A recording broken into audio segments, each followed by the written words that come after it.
ரூபாய்க்கு மேல இருந்ததை இன்னும் மீட்டெடுக்கல, அதுக்கு என்ன நடவடிக்கை எடுக்க போறோம்? நிறைய வாக்குவாதங்கள் நடந்தது. என்ன நடவடிக்கை எடுக்க போறோம்? என்ன தீர்மானங்கள்?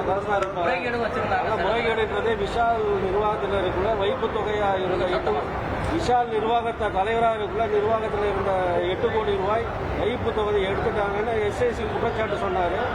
எஸ்ஐசி தலைமையில் அதை ரெக்கவரி பண்ணுறதுக்கு கம்பி போட்டிருந்து எஸ்ஐசி தலைமையில் அதை ரெக்கவரி பண்ணுறதுக்கான ஆக்கப்பூர்வமான நடவடிக்கை எடுக்கப்படும். அதே நேரத்தில் வந்து விஷால் நிர்வாகத்தில் 8 கோடி ரூபாய் வைப்பு நிதியை வந்து அவர் குற்றம் சாட்டிட்டு போனார். நான் அதுக்கப்புறம் 2 வருஷம் அரசாங்கத்திடம் இந்த சங்கம் இருந்தது. அந்த நேரத்தில் ஒரு ஆடிட்டிங் டீமை வந்து அரசாங்கமே போட்டு அதை ஆடிட் பண்ணியிருக்காங்க. அதில் வந்து என்னென்ன செலவுகள் முறைகேடு நடந்திருக்கா இல்லையாங்கிறத ஒரு ரிப்போர்ட் வந்திருக்கு. அதை பேஸ் பண்ணி ஆக்ஷன் எடுக்கணும். அது என்னங்கிறது இப்போ நம்ம இந்த இதில் வந்து பேசியிருக்கோம். ஏன்னா அவர்கள் வந்து அன்னைக்கு வந்து ஒரு அன்பு தொகைன்னு தயாரிப்பாளர்களுக்கு கொடுத்ததை வந்து ஒரு 12,500 ரூபா வந்து கொடுத்துட்டு இருந்தாங்க. இன்று வந்து அது நலிந்து போனதுக்கப்புறம் 2,500 ரூபா நம்ம 2020 நாங்கள் முதல் வாட்டி பதவியேற்ற போது 2,500 ரூபா அன்பு தொகையை மறுபடியும் ஸ்டார்ட் பண்ணி ரெவன்யூ பெருக்கி பண்ணோம். 2வது முறை 2023 மறுபடியும் நாங்கள் வந்து இந்த பதவிக்கு வரும்போது எங்களோட வைப்பு நிதி வந்து 76 லட்சம் ரூபாய் இருந்தது.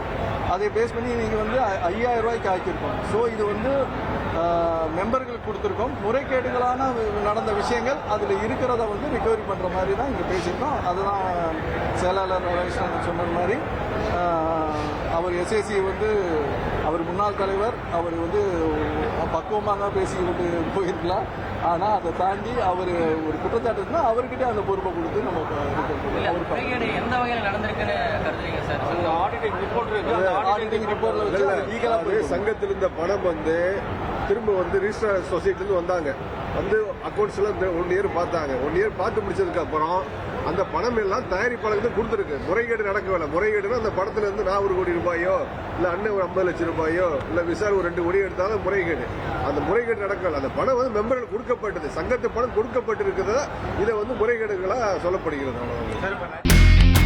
இனி செல்லும் இடமெல்லாம் செய்தி. தந்தி டிவியின் வாட்ஸ்அப் சேனலை ஃபாலோ பண்ணினா செல்ல இருக்கும் இடமெல்லாம் செய்தி. இதோ QR கோட் இப்பவே ஸ்கேன் பண்ணுங்க, ஃபாலோ பண்ணுங்க.